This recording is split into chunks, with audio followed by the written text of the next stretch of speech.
السلام علیکم listeners and readers. آج جو میں ناول پڑھنے جا رہی ہوں وہ ہے ماہی ماہی کوک دی، جو کہ تحریر ہے ہما کوکب بخاری کی. چلیے شروع کرتے ہیں اس کی قسط نمبر 8. ناول شروع کرنے سے پہلے میری آپ سب سے ریکویسٹ ہے کہ اگر آپ نے میرے چینل کو ابھی تک سبسکرائب نہیں کیا تو پلیز اسے سبسکرائب بھی کیجیے اور ساتھ ہی بیل آئیکن کو بھی ضرور پریس کریں تاکہ ہر نئے آنے والے ناول کی اپڈیٹ آپ کو ملتی رہے. ویڈیو کو لائک کیا کریں، کمنٹ ضرور کیا کریں تاکہ میرے چینل کی ریٹنگ بھی اچھی ہو سکے اور میں آپ کے لیے اسی طرح سے مزے مزے کے اور پیارے پیارے ناولس لاتی رہوں. چلیے شروع کرتے ہیں. دل نہیں چاہ رہا تھا، یا آپ کی آپی نے آپ کو منع کر دیا؟ وہ کیوں منع کرنے لگی؟ اس نے ٹالنے کی غرض سے کہا. وہی تم منع کریں گی، مجھے پتا ہے. اس کے انداز میں تلخی آ گئی. حیدر علی نے حیرت سے اس کی طرف دیکھا. میری طرف دیکھو گوری. چھوڑیں، کیا دیکھیں گے میرے چہرے پر؟ آپ کی آپی کو خبر ہو گئی تو انہیں یہ بھی بہت برا لگے گا. وہ ایک جھٹکے سے مڑی. گوری، حیدر علی نے اس کا بازو پکڑ لیا اور اس کے سامنے چلایا. کیا کہنا چاہتی ہو؟ کھل کر کہو. کیا ہر بات زبان سے کہہ دینا ضروری ہے؟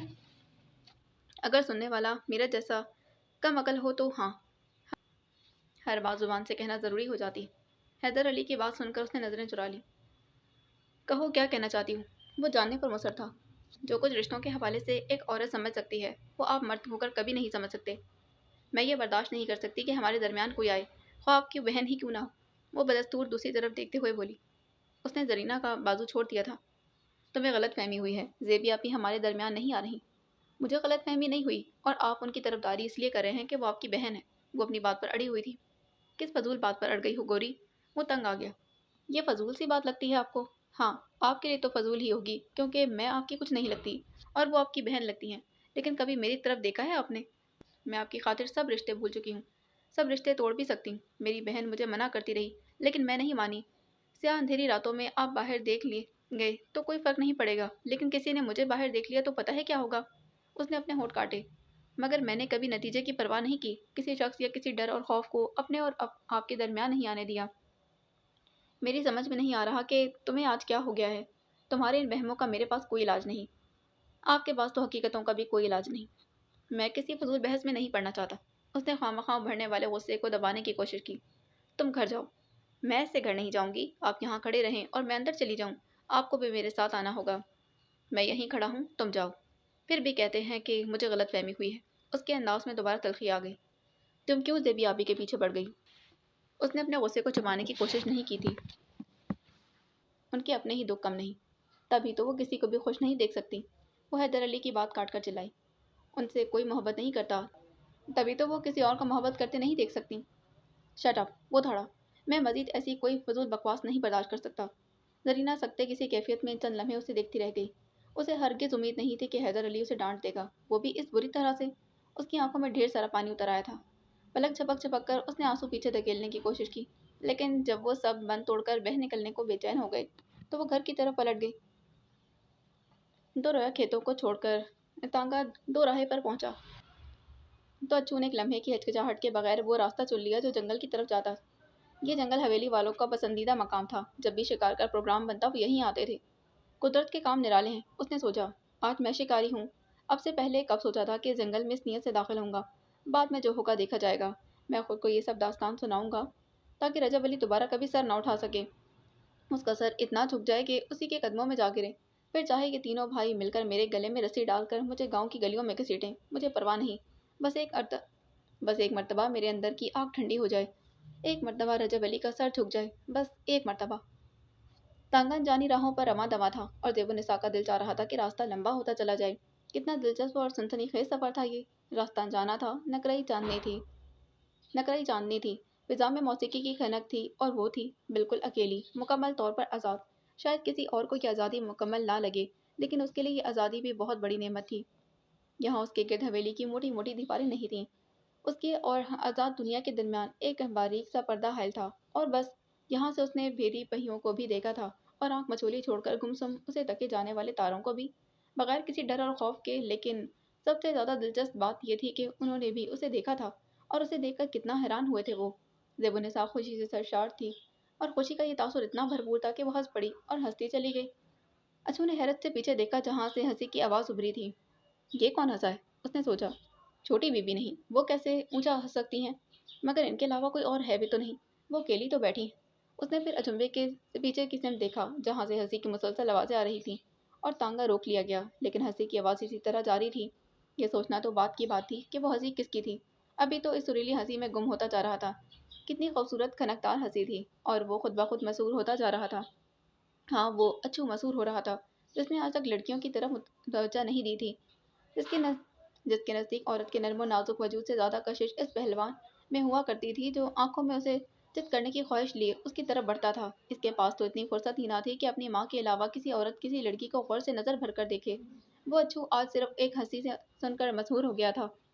ہنستے ہنستے زیب النساء کو احساس ہوا کہ تانگا رک چکا ہے۔ اس کی ہنسی یکایک تھم گئی تھی، اس کا دل بیکل ہو گیا۔ کیا وہ دلچسپ سفر تمام ہوا؟ کیا میری آزادی کی حد یہیں تک تھی؟ اتنی سی آزادی پر خوش ہو رہی تھی میں، اس نے سوچا۔ پھر اچانک اسے خیال آیا، مگر یہاں اتنا سناٹا کیوں ہے؟ نہ ڈھول نہ باجے، اتنی خاموشی۔ اس نے چادر کا نقاب چہرے پر ڈالا اور تانگے کے گرد تنا ہوا پردہ اٹھا کر باہر دیکھنا چاہا کہ اسی وقت باہر سے کسی نے پردہ اٹھا دیا۔ پردہ اٹھانے والا وہی کوچوان تھا جسے علی نے اچھو کہہ کر مخاطب کیا۔ زیب النساء نے متجسس نظروں سے باہر کی طرف دیکھا، لیکن وہ بہت اجنبی اور اندھیری جگہ تھی۔ نہ کوئی حویلی تھی، نہ شادی کا ہنگامہ، بس درخت ہی درخت تھے اور ان سے چھن کر آنے والی چاندنی۔ ابھی وہ صورتحال کو سمجھ ہی نہ سکی کہ اچھو نے ہاتھ بڑھا کر اس کا بازو مضبوطی سے پکڑ لیا۔ اس کے منہ سے بے ساختہ چیخ نکل گئی تھی، چھوڑو! وہ ہکلائی، لیکن الفاظ ٹھیک طور پر ادا نہ ہو سکے۔ چھوڑنے کے بجائے ہاتھ کی گرفت اور مضبوط ہو گئی۔ اچھو نے ایک جھٹکے کے ساتھ یوں کھینچ کر اسے باہر کھڑا کر دیا جیسے وہ جاندار لڑکی نہیں، کوئی ہلکی پھلکی سی گڑیا ہو۔ خوف اس کے رگ و پے میں سرایت کر چکا تھا۔ وہ چیخنا چاہتی تھی لیکن اس کا حلق بند ہو گیا۔ یوں لگتا تھا جیسے سانس کی آمد و رفت بھی ختم ہوتی جا رہی ہو۔ اچھو کی انگلیاں اس کے بازو کی نرم و نازک کھال میں کھپتی جا رہی تھیں۔ اس نے آنکھیں میچ لیں۔ اگلے ہی پل ہوا کا جھونکا اس کے چہرے سے ٹکرایا، نقاب الٹا جا چکا تھا۔ کمرے کی کھڑکی کے عین نیچے دیوار سے ٹیک لگائے گھٹنوں میں سر دیے زرینہ رو رہی تھی۔ حیدر علی کے الفاظ نے اس کا دل توڑ دیا تھا۔ وہ اسے اتنی محبت کرتی تھی کہ اس کی خاطر اپنی عزیز از جان بہن سے بھی لڑ پڑتی تھی۔ اس کی باتیں ایک کان سے سن کر دوسرے سے اڑا دیتی تھی، اور حیدر علی نے اپنی بہن کی خاطر اسے اس بری طرح ڈانٹ دیا تھا، اور جب وہ پلٹ کر جا رہی تھی تو اسے ایک مرتبہ رسمن بھی صحیح روکنے کی کوشش نہیں کی تھی۔ یہی فرق ہوتا ہے مرد اور عورت میں، وہ سوچ رہی تھی۔ وہ چاہتا ہے کہ عورت سب کچھ چھوڑ کر صرف اور صرف ایک بندھن باندھ لے، صرف اور صرف ایک شخص کی ہو جائے، لیکن عورت مرد کو اس کے سب رشتوں، سب بندھنوں سمیت قبول کرتی ہے، اور ساری زندگی انہی رشتوں اور بندھنوں کو پانی دے کر سیراب کرنے میں گزار دیتی ہے۔ گوری! کھڑکی کے قریب سے آواز آئی تھی۔ اس کے رونے کی شدت میں اضافہ ہو گیا۔ گوری! حیدر علی نے دوبارہ پکارا تھا۔ زرینہ نے دوپٹے کے پلو سے آنکھیں پوچھیں اور اٹھ کھڑی ہوئی۔ سامنے کھڑکی کے دوسری جانب حیدر علی کھڑا تھا۔ آئی ایم سوری، میرا مطلب تمہیں تکلیف پہنچانا نہیں تھا۔ آنسو پھر بہہ نکلے۔ اس نے انگلی کے پور سے زرینہ کے آنسو پوچھے۔ پلیز اب مت رونا، اس نے رسان سے کہا۔ تمہارے آنسو میرے دل پر گرتے ہیں۔ آپ باہر کیوں کھڑے ہیں؟ اندر آ جائیں۔ اس نے دوپٹے سے آنسو صاف کیے، لیکن یہاں سے نہیں، میں دروازہ کھولتی ہوں۔ وہ مڑ گئی، دروازے کی کنڈی کھولی۔ حیدر علی سامنے ہی کھڑا تھا۔ اپنے پیچھے دروازہ بند کر کے وہ دونوں زرینہ کے کمرے میں آ گئے۔ بیٹھیں، اس نے چارپائی کی طرف اشارہ کیا۔ حیدر علی نے گرد و پیش کا جائزہ لیا تھا۔ وہاں دو چارپائیوں کے علاوہ کوئی فرنیچر نہیں تھا۔ دونوں چارپائیوں پر صاف ستھری چادریں بچھی ہوئی تھیں جن پر ہاتھ کی کڑھائی کی گئی تھی۔ ان میں سے ایک چارپائی پر وہ بیٹھ گیا۔ زرینہ اپنے لیے برآمدے سے پیڑھی لے آئی تھی۔ اوپر بیٹھو نا۔ نہیں شاہ جی، میں ٹھیک ہوں۔ وہ دونوں چپ چاپ بیٹھ گئے۔ حیدر علی نے اس خاموشی کو توڑا تھا۔ ناراض ہو مجھ سے؟ جھوٹ نہیں بولوں گی، وہ بولی۔ ہاں، میں ناراض ہوں۔ مجھے احساس ہے غلطی میری تھی، مجھے اس طرح نہیں ڈانٹنا چاہیے تھا، لیکن میں پریشان تھا، اس لیے تمہاری باتیں برداشت نہیں کر سکا۔ آپ میری وجہ سے یہ ڈانٹ دیتے، مجھے پرواہ نہ ہوتی، لیکن آپ نے کسی اور کی محبت کو میری محبت پر ترجیح دے کر مجھے ڈانٹا۔ اس نے ہونٹ کاٹے۔ میں نے کسی کی محبت کو تمہاری محبت پر ترجیح نہیں دی۔ تمہاری محبت اپنی جگہ، باقی سب کی اپنی جگہ، اور زیبی آپی کوئی اور نہیں، میری بہن ہے گوری۔ اس نے سمجھانے کی کوشش کی۔ آپ کہتے ہیں کہ آپ کو میری کوئی بات بری نہیں لگتی، بری لگ ہی نہیں سکتی، لیکن مجھے یقین ہے کہ اب میں کچھ بولی تو آپ پھر مجھ سے ناراض ہو جائیں گے، شاید میرے پاس واپس بھی نہ آئیں، اسی لیے چھوڑیں اس بات کو۔ وہ بولی تھی۔ یہ بتائیں موٹر خراب کیسے ہو گئی، اور اب آپ کیسے جائیں گے؟ حیدر علی نے گہرا سانس لیا اور بولا، یہ محض اتفاق کی ہے کہ گاڑی یہاں خراب ہو گئی، باقی کاریں جا چکی تھیں، سب گھر والے بھی چلے گئے، صرف میں اور زیبی آپی رہ گئے تھے۔ یہ کار ویسے بھی کچھ خراب ہو رہی تھی، یہاں آ کر بالکل ہی رک گئی، پھر تم بھی کھڑکی میں آ کر کھڑی ہو گئی، اسی لیے زیبی آپی نے سوچا کہ سب غلط بیانی سے کام لے رہا ہوں۔ میں تو مجبور تھی، موٹر کی آواز سنتی ہوں تو آپ کے آنے کا گمان ہوتا ہے اور لپک کر کھڑکی میں آ جاتی ہوں، مجھے تو میری محبت نے مجبور کر رکھا ہے۔ حیدر علی اسے دھکے گیا تھا۔ اگر اسے میری اور فوزیہ کی منگنی کا علم ہو جائے تو شاید یہ اپنی جان ہی دے دے۔ اس نے سوچا تھا، مجھے معلوم تھا کہ آپ ہی نے کچھ کہا ہے، ورنہ آپ مجھے دیکھ کر بھی میرے پاس آتے، یہ کیسے ہو سکتا تھا؟ آپ ہی بہت دکھی ہیں گوری، آپ ہی بھی اور بڑی آپا بھی۔ دکھی تو میں بھی ہوں شاہ جی، اس نے ہولے سے کہا۔ تمہیں کیا دکھ ہے؟ محبت سب سے بڑا دکھ ہوتا ہے، بہت تکلیف دہ چیز ہوتی ہے۔ انسان جس سے محبت کرتا ہے بس اسی کے لیے جیتا ہے اور اسی کی محبت میں کتنی ہی مرتبہ مرتا ہے۔ لیکن چھوڑیں، ان سب باتوں میں کیا رکھا ہے؟ باقی سب گھر والے مہدی پر ہی گئے ہیں؟ حیدر علی نے موضوع بدلنا چاہا۔ وہ بولی، اماں مجھے چھوڑ کر جانا نہیں چاہتی تھیں، لیکن جانا بھی ضروری تھا۔ اس سے پہلے بس قرآن پاک ختم کر گئی تھی، کیونکہ وہ صبح کے وقت تھا۔ ڈھولکی پر ایک دن بھی نہیں گئی۔ بیچاری رضیہ بھی میری وجہ سے نہیں جاتی تھی، حالانکہ اس کا دل بہت چاہتا تھا جانے کو۔ آج بھی رکنے کو کہہ رہی تھی، مگر میں نے زبردستی بھیج دیا اسے۔ مجھے آپ ہی کی بھی فکر ہے۔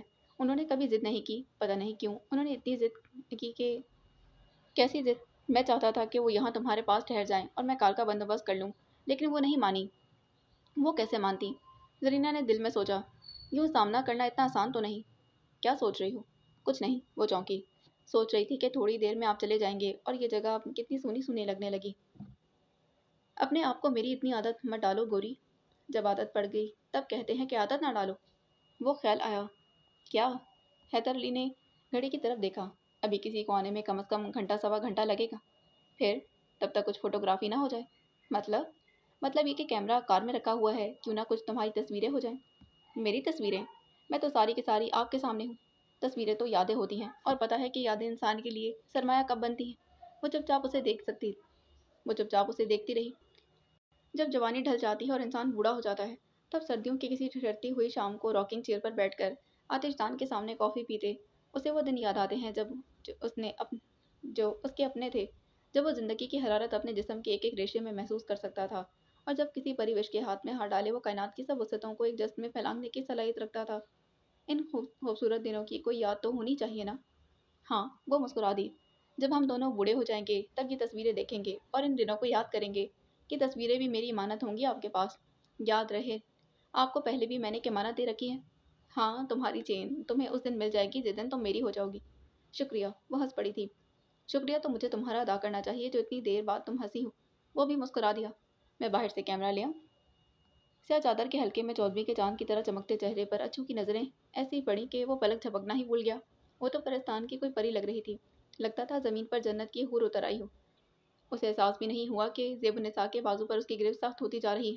وہ تو اسے تکنے میں کھویا ہوا تھا، جب مدھم سی سسکی کی آواز سن کر وہ واپس پلٹ آیا تھا۔ زیب النساء کے چہرے پر خوف اور تکلیف کے آثار منجمد ہو چکے تھے۔ اچو کے دل پر بھاری بوجھ آ گرا۔ اس نے اس کا بازو چھوڑ دیا۔ زیب النساء نے ڈرتے ڈرتے آنکھیں کھولی۔ اچو اس کے بالمقابل کھڑا تھا۔ اس نے ایک نظر اس کے چوڑے چکلے مضبوط وجود کو دیکھا اور اگلے ہی لمحے خوفزدہ ہو کر آنکھیں دوبارہ میچ لی تھی۔ کیا میں اتنی حسین، اتنی معصوم لڑکی کی زندگی تباہ کر دوں؟ اس نے سوچا۔ ایک ایسی لڑکی کی زندگی جس پر آج سے قبل کسی نامحرم کی نگاہ بھی نہیں پڑی۔ یہ مجھ سے نہ ہوگا۔ اگلے ہی لمحے اس کے دماغ نے صدائے احتجاج بلند کی۔ لیکن تم اسے ایک لڑکی کی حیثیت سے یہاں نہیں لائے۔ اس کی اپنی کوئی حیثیت ہی نہیں۔ اس وقت یہ صرف اور صرف رجب علی شاہ کی بہن ہے۔ اس رجب علی شاہ کی جس نے تم سے تمہارا مان، تمہاری عزت اور تمہارا غرور چھینا ہے۔ اپنی عزت کا بدلہ لینا تمہارا فرض ہے۔ اس لڑکی کی حیثیت ثانوی ہے، اسے تم بطور انسان نہیں لائے۔ یہ تو ایک چیز ہے، کھلونا ہے، اور بس کھیلو اور توڑ دو۔ یہ توڑنا چاہو تو نہ، توڑنا چاہو تو واپس کر دو۔ اس کے بغیر رجب علی شاہ کا سر کبھی نہیں جھکے گا۔ اچھو نے ہاتھ بڑھایا، لیکن زیب النساء کی معصومیت نے اس کا ہاتھ روک لیا۔ وہ عجیب ششوپنج میں گرفتار ہو گیا تھا۔ زیب النساء کو یہاں لاتے ہوئے اس کے ذہن میں صرف ایک خیال تھا کہ وہ رجب علی شاہ کی بہن اس کی عزت کو اپنے ساتھ لا رہا ہے، اور رجب علی کی عزت کو مٹی میں ملانا اس کا واحد مقصد تھا۔ لیکن یہاں پہنچ کر احساس ہوا کہ رجب علی کی بہن نہیں، اپنے آپ میں ایک مکمل شخصیت بھی ہے۔ کیا کروں؟ یہ سوال مسلسل اس کے دماغ میں کلبلا رہا تھا۔ جب کچھ سمجھ میں نہ آیا تو وہ غصے سے کچھ دور درخت کے ایک کٹے ہوئے تنے پر جا بیٹھا۔ زیب النساء کو احساس ہوا کہ وہ تنہا ہے تو اس نے آہستہ آہستہ آنکھیں کھولی۔ اچھو اس کے سامنے نہیں تھا۔ اس کا دماغ اس تمام تر صورتحال کو سمجھنے سے قاصر تھا۔ خوفزدہ تو وہ پہلے بھی تھی، اب خود کو اکیلا پا کر اسے لگا کہ وہیں گر کر بے ہوش ہو جائے گی۔ بہت مشکلوں سے قریبی درخت کے تنے کا سہارا لے کر وہ اس کے ساتھ ہی بیٹھ گئی تھی۔ اب کیا ہوگا؟ آنکھوں میں آنسو بھر کر اس نے سوچا، خدا جانے یہ کون سی جگہ ہے، میں کہاں ہوں اور وہ کہاں گیا؟ یہ کیا ہو گیا اچانک؟ بازو میں ٹیس اٹھی تو اس کے منہ سے سسکی نکل گئی اور دائیں ہاتھ سے بایاں بازو سہلانے لگی۔ لیکن وہ لمس کتنا عجیب تھا، اس نے بازو سہلاتے ہوئے سوچا۔ اس وقت تکلیف دہ محسوس ہوا تھا، پر اب سنسنی خیز لگ رہا ہے۔ یوں لگتا ہے کہ جیسے ابھی تک اس نے پکڑ رکھا ہے، اور اس کے ہاتھ کتنے مضبوط تھے، یوں جیسے فولاد کے بنے ہوں۔ مگر وہ گیا کہاں؟ اس نے کنکیوں سے گرد و پیش کا جائزہ لیا، لیکن اسے اچھو کہیں نظر نہ آیا۔ چادر اس کے سر سے سرک گئی تھی۔ بازو سے چادر ہٹا کر اس نے قمیص کے آستین اٹھا کر چاندنی میں اپنے بازو کا جائزہ لیا۔ گورے بازو پر سرخ نشان بہت واضح تھے۔ اس نے نشان پر ہاتھ پھیرا، یوں لگتا تھا جیسے پکڑنے والے اپنے ہاتھ کا لمس وہیں چھوڑ گیا ہو۔ اس نے ایک مرتبہ پھر سر اٹھایا۔ اس مرتبہ اس نے خوب غور سے اچھو کو ڈھونڈنے کی کوشش کی۔ اس کی سمجھ میں نہیں آ رہا تھا کہ اچھو کی نظر نہ آنے پر خوش ہو یا پھر اس ویرانے میں تنہا رہ جانے کے بعد اس کے مل جانے کی دعا کرے۔ اسے کچھ اندازہ نہیں تھا کہ اچھو کا وہاں رہنا زیادہ خطرناک تھا یا پھر وہاں سے چلے جانا۔ غور سے دیکھنے پر سامنے درختوں کے جھنڈ میں کٹے ہوئے تنے پر اس کا حوالہ سا دکھائی دیا۔ اچھو تنے پر بیٹھا ہوا اور اس کی حرکات و سکنات دیکھ رہا تھا اور کسی نتیجے پر پہنچنے کی کوشش کر رہا تھا۔ وہ خوف زدہ تھی، بازو سہلانے لگی۔ یقیناً اسے اس نے بہت سختی سے پکڑا تھا۔ اپنی اس وحشیانہ حرکت پر اسے غصہ بھی آ گیا تھا۔ پھر چھوٹی بی بی نے چادر ہٹا دی۔ اس کے لمبے بالوں کی چٹیا بل کھا کر سامنے اس کی گود میں پڑی۔ جب اس نے آستین اٹھا کر اپنے گورے بازو کا سہلانا شروع کیا تو اچھو کا دل چاہا کہ اپنا ہاتھ کاٹ کر پھینک دے۔ اس کے یہ مضبوط ہاتھ ہمیشہ اپنے جیسے کسی طاقتور مرد پر اٹھے تھے۔ یہ پہلی مرتبہ تھا کہ اس نے کسی کمزور لڑکی پر اپنی طاقت آزمائی تھی۔ اس کا سر شرم سے جھک گیا۔ وہ کتنی معصوم، کتنی پیاری لڑکی تھی، فرشتوں کے سے تقدس والی۔ وہ کیا کرنے چلا تھا اس کے ساتھ؟ اسے اپنی مردانگی پر ہی تو مان تھا، لیکن اس نے اپنے مان کو دوبارہ حاصل کرنے کے لیے کتنا بھونڈا طریقہ ڈھونڈا تھا۔ یہ موقع پھر نہیں ملے گا، اس کا دماغ بار بار اصرار کر رہا تھا، لیکن دل ہر مرتبہ لعنت ملامت کر رہا تھا۔ میں ایک بے قصور لڑکی کو اس کے بھائی کے کیے کی سزا نہیں دے سکتا۔ اس نے نفی میں سر ہلایا۔ بے قصور تو تم بھی تھے، تم سے کیا خطا سرزد ہوئی جس کی اتنی کڑی سزا دی تھی رجب علی نے؟ دماغ نے اسے اکسایا تھا، لیکن انصاف کے تقاضوں کے مطابق اس کی غلطی کی سزا اسی کو ملنی چاہیے۔ اس نے دل ہی دل میں دماغ سے جرا کی، یہ سزا بھی تو اسی کو ملے گی۔ اس کا سر جھکے گا۔ شادی کے لیے سے شاندار تحفہ کیا مل سکے گا اسے؟ اس سزا میں تو اس کا پورا گھرانہ شامل ہو جائے گا، وہ بھی جنہوں نے جرم نہیں کیا۔ جرم سب نے کیا ہے، دماغ نے زور دیا۔ اس جرم میں وہ بھی شریک ہیں جو اس کا ہاتھ روک سکتے تھے، لیکن انہوں نے اس کا ہاتھ نہیں روکا۔ مگر اس کی بہن تو اس کا ہاتھ نہیں روک سکتی تھی۔ اس نے دماغ کو سمجھایا، خطا اس کی تو نہیں، پھر سزا میں وہ کیوں شریک ہو؟ اور پھر عورت کو انتقام کا نشانہ بنانا کہاں کی مردانگی ہے؟ بیچاری تو یوں بھی خوفزدہ ہے، نہ جانے میں نے اسے کتنی تکلیف پہنچائی ہے۔ وہ اب بھی بازو سے لا رہی ہے۔ افسوس، میں نے بہت برا کیا۔ اس نے بے اختیار اپنا داہنا ہاتھ دنے پر مارا تھا۔ کاش میں نے یہ نہ کیا ہوتا۔ زیب النساء اپنا بازو چھوڑ کر اسے تکنے لگی۔ وہ اپنا ہاتھ تنے پر مار رہا تھا۔ پتہ نہیں کیوں اب اسے اچھو سے بالکل خوف محسوس نہیں ہو رہا تھا۔ اس کا لمس اسے اپنا اپنا سا لگ رہا تھا۔ وہ پہلا غیر مرد تھا جو اس کی زندگی میں آیا تھا، جس نے اسے چھوا اور دیکھا تھا۔ خوابوں میں اس کی سمت بڑھنے والے حوالے سے لپٹی دھند چھٹ گئی تھی۔ خط و خال واضح ہو گئے تھے اور جو شبی ابھری وہ بہو اچھو کی تھی۔